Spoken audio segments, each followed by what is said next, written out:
The 2025 NHL playoffs have arrived with more uncertainty and drama than anyone expected. This postseason feels different. Traditional favorites are being challenged, rising teams are demanding attention, and questions are everywhere. In this video, we break down the real landscape of the playoffs. Not just the teams people expect to win, but also those quietly building serious momentum. Who is really ready to lift the Stanley Cup? Let's get into it.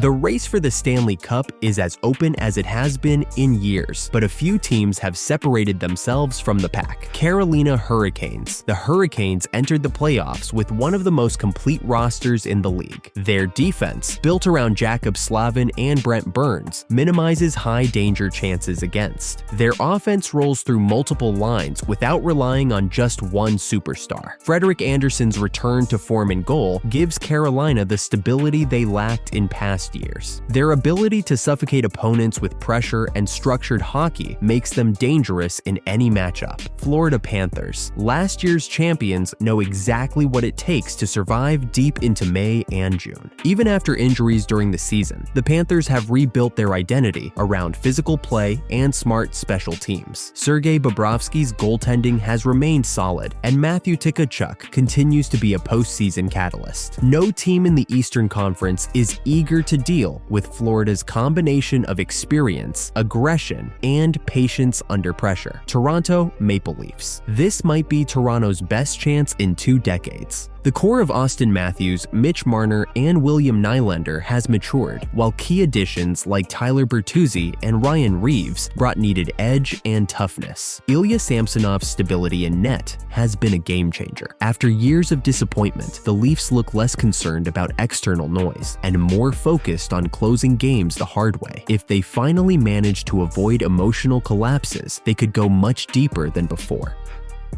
In every postseason, some teams enter under the radar and become impossible to ignore. This year is no different. Vancouver Canucks' regular season was one of the league's best stories. Thatcher Demko's goaltending has given the Canucks a safety net most contenders envy. On offense, Elias Pettersson, JT Miller, and Brock Bouchard have powered a lineup that plays fast, aggressive hockey without sacrificing defensive responsibility. Their depth forwards have chipped in all year, and head coach Rick Toshi has instilled a style that thrives in playoff conditions. While the market may still doubt them, Vancouver's mix of speed, structure, and confidence makes them a real problem for anyone. Dallas Stars remains one of the most balanced teams in the NHL. Their defense, led by Miro Heiskanen, handles heavy minutes against top lines without faltering. Offensively, Jason Robertson and Roope Hintz can change a game in a single shift. The Stars also have the advantage of playoff-tested veterans like Joe Pavelski. Jake Oettinger's calm presence in net is another major weapon. This team plays a brand of hockey built for long series, grinding opponents down without relying on flashy moments. If they stay healthy, Dallas could outlast more explosive teams simply by wearing them down. The New York Rangers sometimes get overlooked compared to flashier teams, but their playoff blueprint is strong. Igor Shesterkin remains one of the NHL's best goaltenders, and Adam Fox anchors a defense that can generate offense without leaving gaps. Up front, Artemi Panarin's creativity and Chris Kreider's net front presence give New York multiple ways to win games. If the Rangers' depth players deliver timely contributions, they have enough structure and talent to go through any team in the East. The list of potential surprises is longer than usual, but these 3 teams combine skill, resilience, and tactical discipline, the 3 traits that often decide playoff series.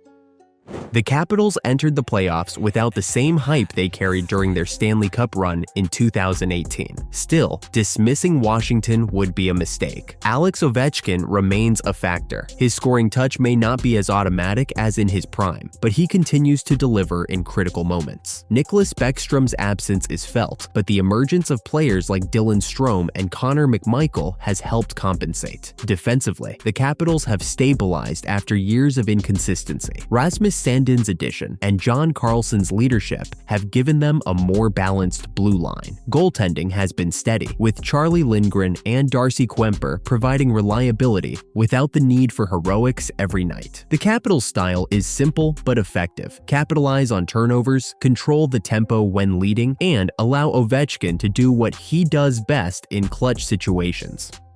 The Edmonton Oilers enter these playoffs with the weight of expectation yet again. Connor McDavid and Leon Draisaitl remain the most explosive offensive duo in the league. Their individual talent is unquestionable, but the postseason is not a skills competition. It is about managing every shift, every mistake, and every inch of ice over 7-game wars. And year after year, Edmonton has not been able to put it all together when it matters most. This season, one of the biggest disappointments has been Evan Bouchard. Instead of taking another step forward, his game has stagnated. He moves the puck, but often too predictably. His defensive decisions lack precision, and in tight playoff games, that becomes costly. The Oilers still depend heavily on McDavid and Draisaitl to generate offense, and when they are shut down or even slightly off, the team looks average. The imbalance is still there, and depth continues to be a concern. Maybe this is finally the year they break through, but the signs are mixed. This postseason has already shown the unpredictability that makes the Stanley Cup so compelling.